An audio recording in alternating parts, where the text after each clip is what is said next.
Hello friends, good morning. Welcome back to my channel Shobhanish world. আজ হচ্ছে রবিবার। হ্যাঁ, কয়েকটা দিন পরেই আমি ব্লগটা শেয়ার করছি, যেহেতু কয়েকটা দিন ধরে আমার কোনো ব্লগ আপলোড করা হয়নি। প্রত্যেক দিন তো সবার মানুষের সমান দিন যায় না, আর সব কয়টা দিন তো সব মানুষের মনও ভালো থাকে না, মানে সমান আর কি দিনটাও কাটে না। তো সেরকমই যাই হোক, আমার নিজস্ব কিছু কারণের জন্যই মনটাও খারাপ ছিল, তার সাথে শরীরটাও বেশ একটা ভালো ছিল না, তাই আর ভিডিওগুলো শেয়ার করা হয়নি। তো রবিবার দিন আমরা একটু বেরিয়েছিলাম। তো সকাল সকাল ওঠার পর একটু চা বিস্কিট খেয়ে নিয়েছিলাম, তারপর এই শাড়িটার এই ব্লাউজটা বের করে নিয়েছিলাম। এই যে শাড়িটা দেখছেন, এটা আমি ফ্লিপকার্ট থেকে নিয়েছিলাম। আপনারা চাইলে লিঙ্কটা আমি অবশ্যই প্রোভাইড করে দেবো। আচ্ছা, তো সকাল সকাল আমরা সবাই রেডি হয়ে গেছি। এখন শুধুমাত্র দরজার যে চাবি লাগানোর ব্যাপার সেটাই রয়েছে, মানে লক করে নিতে হবে, যেহেতু আমরা চারজনেই বেরিয়ে যাচ্ছি। আর এদিকে আমাদের গাড়িও চলে এসেছে। এখন প্রায় 8:35 থেকে 40 মতো বাজে। মোটামুটি 8টা নাগাদ বেরোনোর কথা ছিল, তবে যেহেতু ছুটির দিন উঠতে একটু লেট হয়ে গেছে, তাছাড়া শাড়ি পরে রেডি হতে আমার একটু বেশি সময় লাগে।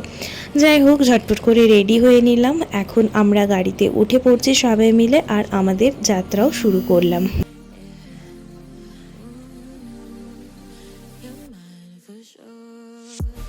তো আমরা কোথায় যাচ্ছি আমার তো এখনো বলাই হয়নি আপনাদেরকে। আমরা যাচ্ছি আমার শ্বশুর বাড়ির যে গুরুদেব রয়েছেন সেই গুরুবাড়ি। তো গুরুদেবের বাড়ি যাচ্ছি আমরা সবাই মিলে, মানে গ্রামের বাড়ি থেকে বাকি সদস্যদেরও তুলে নেওয়া হলো। আমরা দুটো গাড়িতে যাচ্ছি। তার সাথে একটু শেয়ার করি বাইরের প্রকৃতিটা, বড্ড ভালো লাগছে। দেখুন, এই রোদের সময় এরকম সবুজ যে ধানগুলো রয়েছে কি সুন্দর লাগছে না। আর তার সাথে রয়েছে এই বোলপুরের রাস্তা, মানে ইলামবাজার থেকে বোলপুর যাওয়ার যে রাস্তাটি রয়েছে, দুপাশে গাছ, আর তার সাথে রয়েছে মাঝখান দিয়ে রাস্তা। কি সুন্দর লাগছে না। ওই যে দূরে যাচ্ছে গাড়িটা, ওই গাড়িটাতেও আমাদের সদস্যরাই রয়েছে। যাই হোক, সবাই মিলে আমরা বেরিয়ে পড়েছি গুরুবাড়ির উদ্দেশ্যে। একটু প্রসাদ খাওয়ার ব্যাপার রয়েছে। যাই হোক, তো আমরা পৌঁছে গেলাম গুরুদেবের বাড়ি। তো এই হচ্ছে চত্বরটা, মানে সামনের দিকটা একটু ভিডিওগ্রাফি করে আপনাদের সাথে শেয়ার করলাম। আর আমরা বাইরেটাতে দাঁড়িয়ে আছি, কারণ আমাদের আরেকটা যে গাড়ি রয়েছে সেই গাড়িটা এখনও এসে পৌঁছায়নি, তাদের ফোন করা হচ্ছে। তো বাইরে প্রচণ্ড রোদ্দুর, আর দাঁড়িয়ে থাকা গেল না। আর ওদের আসতে এখনও মোটামুটি 5 থেকে 8 মিনিট মতো লেট রয়েছে, তাই আমরা ভাবলাম যে আমরা বাড়ির ভেতরে প্রবেশ করি, ওরা ততক্ষণে আসছে তো আসুক।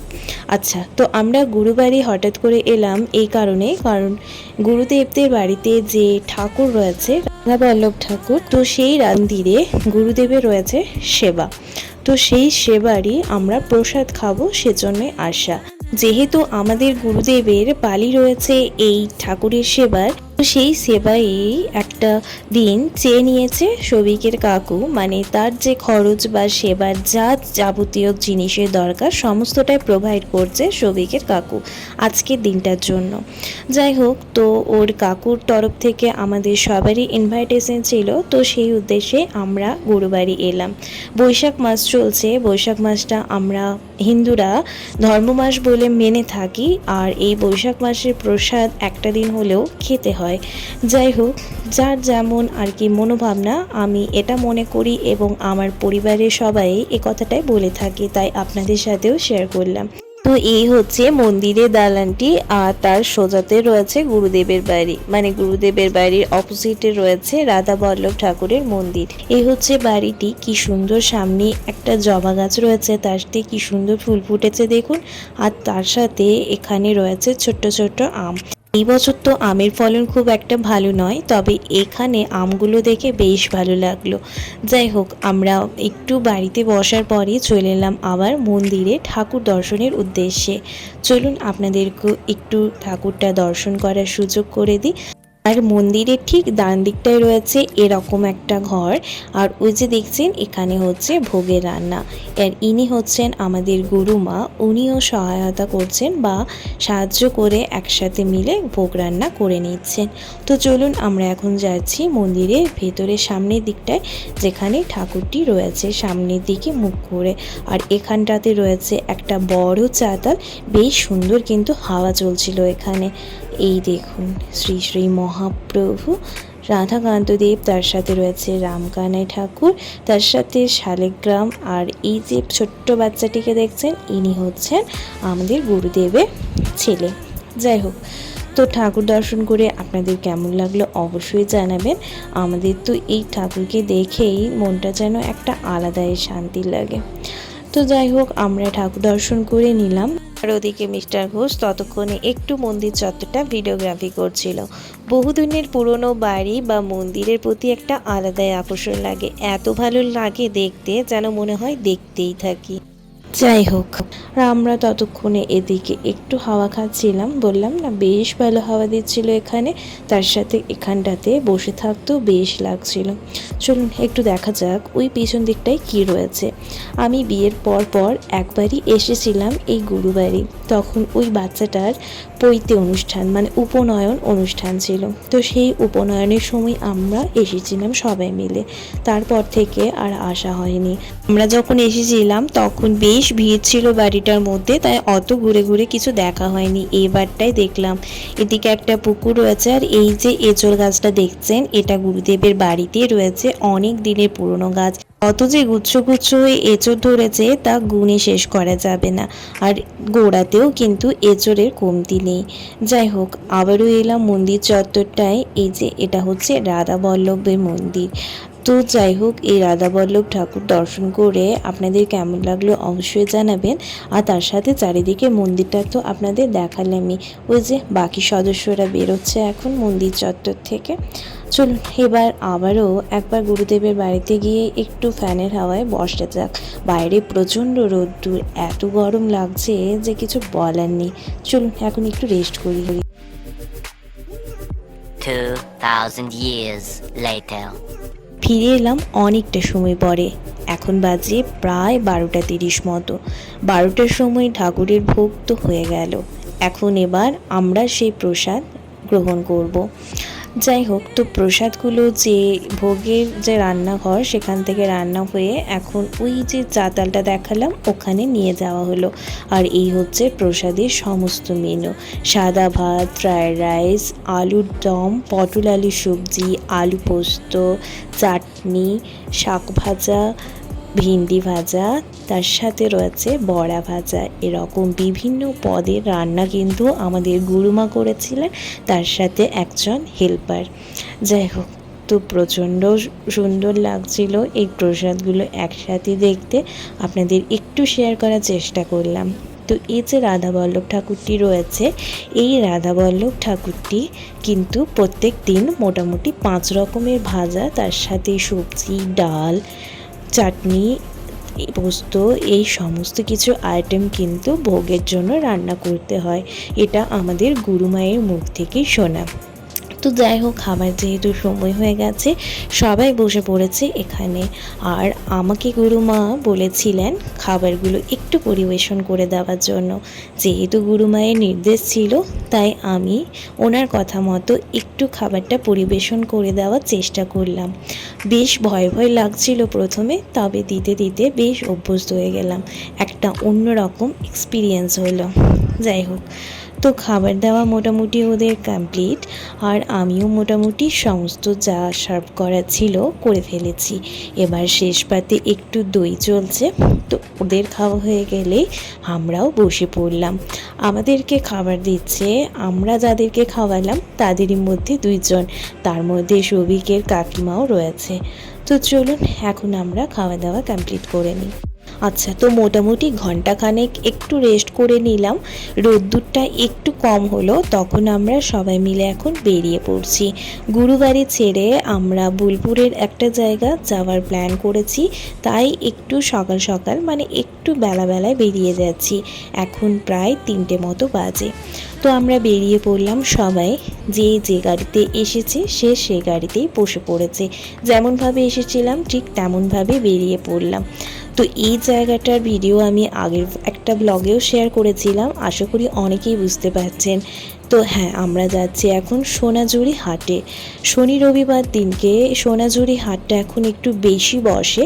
শীতকালের টাইমটাতে সোনাঝুরি হাট প্রায় সপ্তাহে প্রত্যেকটা দিনই বসতে থাকে, তবে যেহেতু গ্রীষ্মকাল চলছে তাই অন্যান্য দিনের তুলনায় শনি রবিবারে হাটের যে দোকানগুলো সেটা একটু বেশি থাকে। তো বোলপুরের সৌন্দর্য বা ঐতিহ্য যাই বলুন না কেন, এই একতারা এবং এই হাটটির রাখা জিনিসগুলো কি সুন্দর লাগে দেখতে, ইচ্ছে করে সব ছবিগুলো নিয়ে গিয়ে বাড়ির সব কোণায় কোণায় টাঙিয়ে রাখি, এতটা ভালো লাগে। তবে যা দাম বলে, দাম শুনে আর নিতে ইচ্ছে হলেও আর নিতে পারা যায় না। আর এই যে রয়েছে সাঁওতালি নৃত্য, যেটা সোনাঝুরি হাটের মেন আকর্ষণ।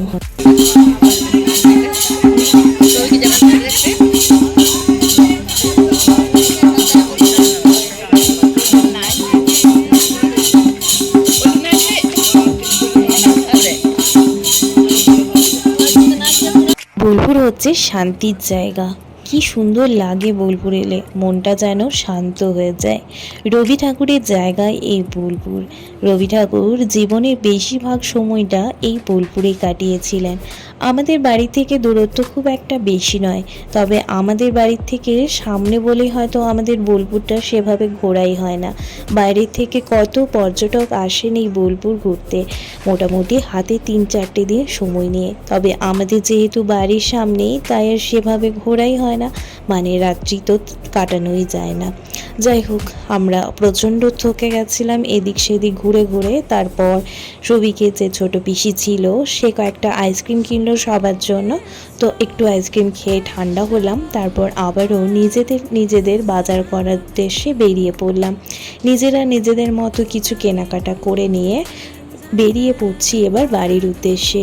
প্রায় এখন 5:30 মতো বাজে, সন্ধে হব হয়ে এসেছে, তবুও যেন জিনিস দেখারই শেষ হচ্ছে না। যাই হোক, সোনাঝুরি হাটটা আমার বড্ড সুন্দর লাগে, ঘুরে ফিরে এদিক সেদিক ঘুরতেও ভালো লাগে। তার সাথে রয়েছে চারিদিকে শুধুই গাছপালা, তার সাথে রং বেরঙের শাড়ি, জামা কাপড়, এই আর কি।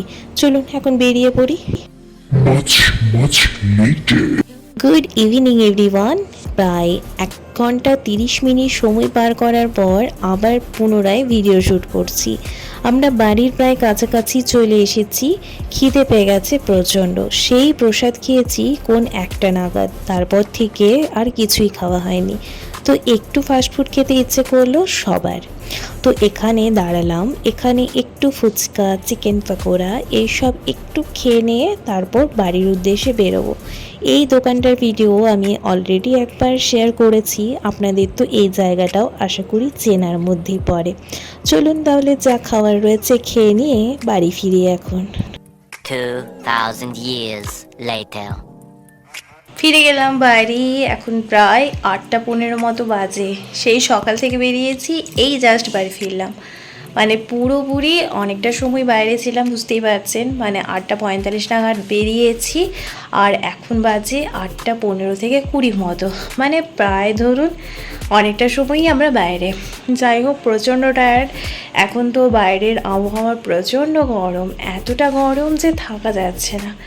যাই হোক, বেশ ভালোই কাটলো দিনটা, সবাই মিলে একসাথে ঘোরা হলো, খাওয়া দাওয়া সব মিলিয়ে খুবই সুন্দর কাটলো।